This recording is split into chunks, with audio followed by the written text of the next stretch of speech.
сархати хабарҳо. Боздошти як зан барои қасди фурӯши духтари 4 солааш. Марги 3 фарзанди ноболиғи як сокини ваҳдат дар натиҷаи сӯхтори манзилаш. 3 шаҳрванди Тоҷикистон дар Русия бо гумони маблағгузории терроризм маҳкум шуданд. дуруд бинандаи азиз, нашри нави барномаи навиди 7 рӯз аз студияи ортиҷи манзури шумост. дар ин нашр шуморо бо муҳимтарин хабарҳои ҳафтаи охир ошно месозем. бо шумо ҳастам Идибеки Саид аз Душанбе. як зани 27 сола аз ҷониби мақомоти милитсия дар вилояти Суғд бо иттиҳоми қасди фурӯши духтари хурдсолаш боздошт шудааст. тавре раисоти вазорати корҳои дохилӣ дар вилояти Суғд дар барномаи милитсия хабар медиа иттилоъ дод, зан сокини ҷамоати Овчи Қалачаи ноҳияи Бобоҷон Ғафуров буда рӯзи 29 апрел кӯшиши фурӯхтани фарзанди 4 солааш ба ивази 14800 сомонӣ ва як манзил истиқоматӣ дар шаҳри худ ҷамъ кардааст. ба гуфтаи мақомот, зан ҳангоми гирифтани маблағи пешакӣ мувофиқа карда шуда дастгир шудааст. ӯ дар наворе ки вазорати корҳои дохилӣ нашр кард, иқрор мешавад ки хато будани корашро намедонист ва касе ӯро аз ин амал боз надоштааст. кӯдак фарзанди дуюм аз оилаи дуюмин зан будааст. айни ҳол нисбат ба ӯ бо моддаи 167 кодекси ҷиноятӣ парвандаи ҷиноятӣ оғоз шуда дар ҳабси пешакӣ қарор дорад. барои ин ҷиноят ҷазо дар шакли маҳрум сохтан аз озодӣ ба муддати аз 5 то 8 сол пешбинӣ шудааст. ин ҳодиса нахустин ҳолати кӯдакфурӯшӣ дар вилояти Суғд нест. қаблан дар моҳи октябри соли 2024 як зани 26 сола аз ноҳияи Бобоҷон Ғафуров, дар моҳи сентябри ҳамон сол як сокини ноҳияи Ашт бо иттиҳоми кӯдакфурӯшӣ боздошт шуда буданд. дар натиҷаи сӯхтор дар манзили истиқоматӣ як сокини деҳаи ҷангалободи шаҳри Ваҳдат 3 ноболиғ фавтидааст. дар ин бора вазорати корҳои дохилӣ хабар дод. сӯхтор шаби 7 июн тахминан соати 23:51 дар хонаи Холмуродов Карими 37 сола рух дода масоҳати 35 метри мураббаъро фаро гирифтааст. дар натиҷа аз дуди ғализ 3 фарзанди ноболиғ ӯ фавтиданд.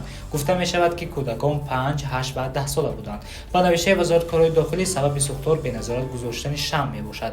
манбаъ менависад аз рӯи ин ҳодиса таҳқиқот идома дорад.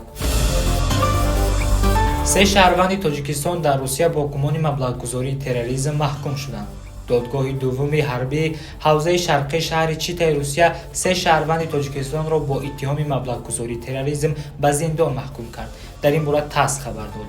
бар асоси баёнияи додгоҳ, шаҳрвандони Тоҷикистон Қиёмиддин Исмонов, Шамсулло Давлатбеков ва Султонхоҷа Каримов дар ҳимоят аз созмони террористии Давлати Исломӣ, ки дар Тоҷикистон мамнӯъ аст, гунаҳгор дониста шуданд.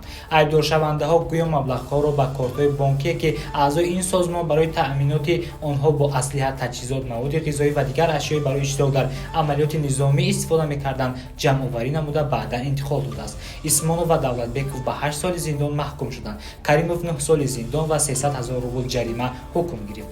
тафсилоти дигари марбут ба парванда маълум нест.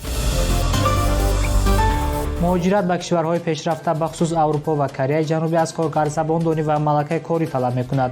агар мехоҳед малакаи касбиятонро рушд дода, вобаста ба ёфтани ҷойи кор ва ё пеш аз сафар ба хориҷа машварат гиред. марказҳои касбомӯзӣ ва хизматрасонӣ дар якчанд минтақаи Тоҷикистон курсҳои касбомӯзӣ ба талаботи бозори меҳнат ҷавобгӯро пешниҳод мекунад. курсҳо аз 2 ҳафта то 3 моҳ давом мекунад ва комилан ройгон мебошанд. марказҳои касбомӯзӣ 21 курсро пешниҳод мекунад ва ҳамаи шаҳрвандони аз 16 сола боло метавонанд дар онҳо иштирок кунанд.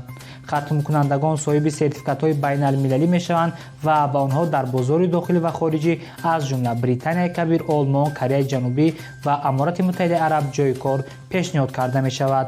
ҳамаи хизматрасониҳо дар марказҳо дар доираи лоиҳаи беҳтарсозии малакаҳои касбомӯзӣ ва имкониятҳои бо кортаъминшавии Вазорати меҳнат, муҳоҷират ва шуғли аҳолӣ ва Бонки Осиёи рушд пешниҳод мегарданд. рақамҳо барои тамос дар зери экранҳои шумо. бинандаи азиз, ин барномаи навиди 7 рӯз буд. бо мо бошед ва дар шабакаҳои иҷтимоии моро пайгирӣ намоед.